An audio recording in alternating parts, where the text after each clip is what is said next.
लगनवा coli राजा जी अरे कियो सके लगनवा में गवनवा कोलाय राजा जी ओ सके लगनवा में गवनवा कोलाय राजा जी खुश अपना गीत के खुद फैक्ट्री है हमरा पता जितेंद्र भैया यही जगह बैठल बारे यही खातिर बेग लेके चली लेकिन दूसरा के गीत नहीं कहूँ और बाद में भले गायत्री चाचा के सुना दे जितेंद्र भैया उनकर गीत गावल सौभाग्य के बात हो तो फैक्ट्री है हमका बतिया कर लोग अपने में जवानिया के बुआ होई आई हो दादा हो एगो पालबो जवानिया के बुआ होई नवा नवा कोलया राजा जवानिया के ओ सोके लगा नवा में नवा कोलया राजा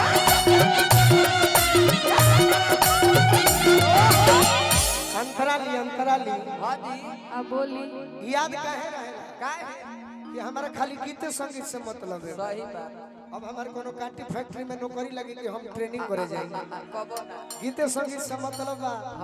गीत संगीत में हर मंच पर कम से कम 20 गो गाना सुना दे सही बात बाकी ने लइका बड़े रहे हमारे बिहिटर से भाई आइल बड़े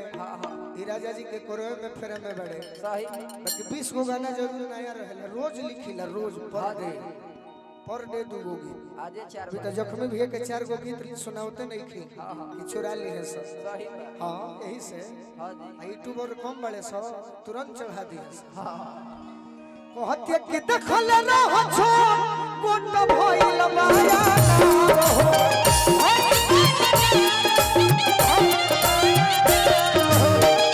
कइल सुमिरिया सत रहिया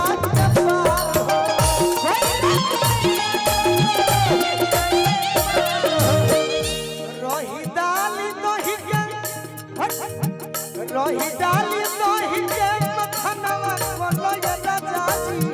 रही डाली दही के मखनवा कोलया राजा जी ओ सके लगनवा में गवनवा कोलया राजा जी ओ सके लगनवा में गवनवा कोलया राजा जी ओ सके लगनवा में गवनवा कोलया और का कहतरी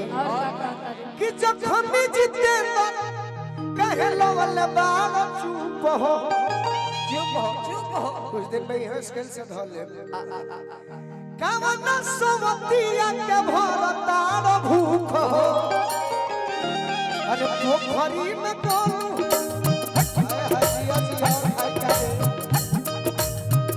पोखरी में गोलू असन नवा कोलया राजा जी पोखरी में गोलू असन नवा कोलया अरे कियो सके लगनवा में गवनवा कोलया सब कसम आओ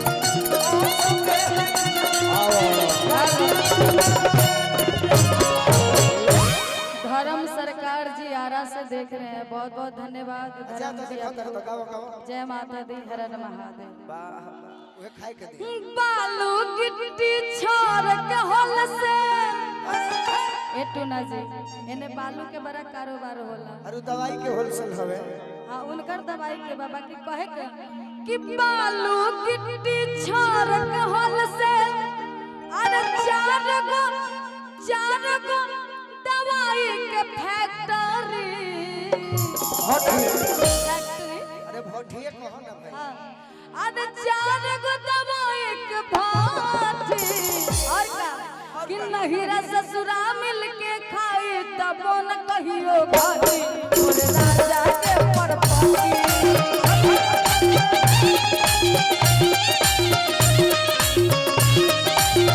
नहिरा ससुरा मिल के खाई तब न कहियो घाटी मोरे राजा के परपति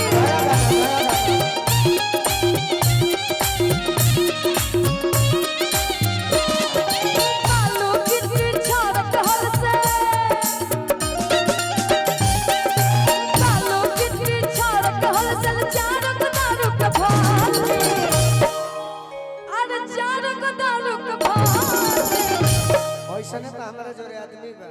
हाँ कि हम कहने के नया गीत निकाले के बाद ते गाना जानता नहीं कौन निकल ले बा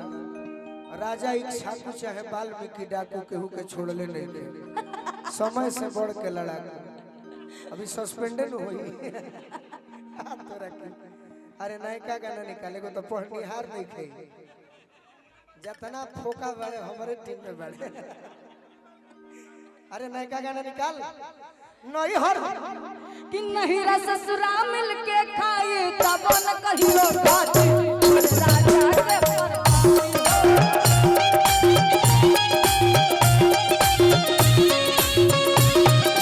होला बारी रे होला बारी रे उम्र में नादानी जवानी दीवानी हो खेले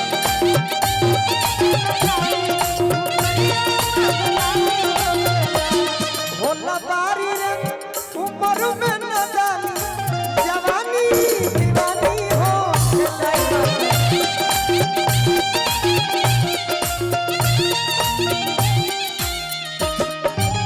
होला बारी रे उम्र में नादानी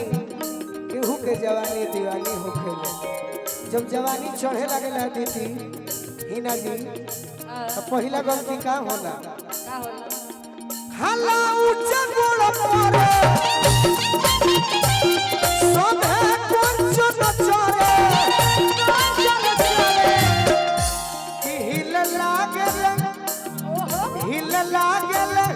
टूट ही पलानी जवानी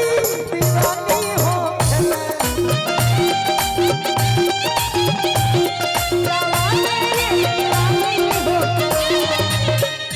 गोलू बाबा शिकारी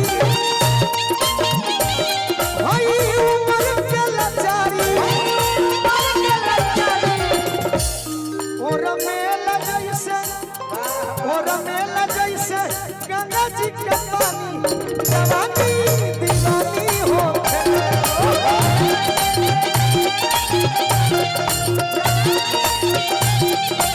नहीं हर ससुर मिल के खाई जाके परवानी हो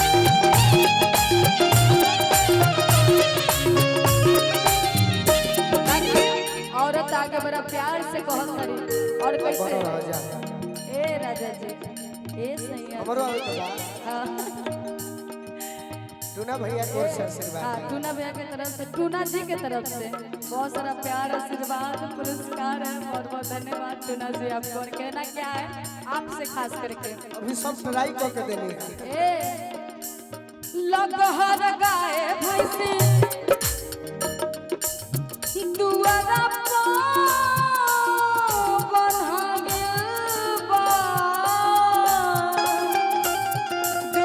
ही सबके हाथे आई तुम हो पाएगा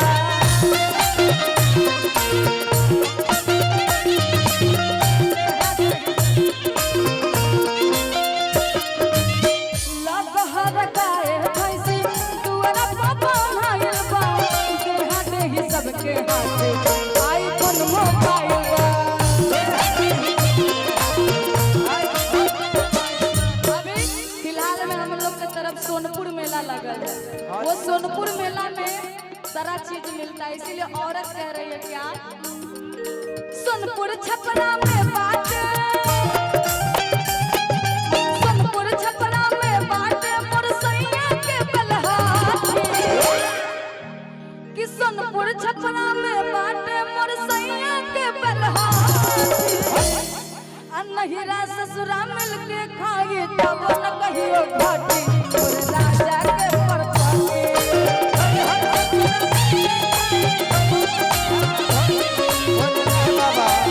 नहीं रा ससुरा मिलके गार्जियन के बार बार प्रणाम करब गाना कौन निकल ले बा रही हो सहाय छठी मैया सजना के ऊपरिया चलत रहे वाह वो गायत्री बाबा लय बोले रहले कोरी सुमिरना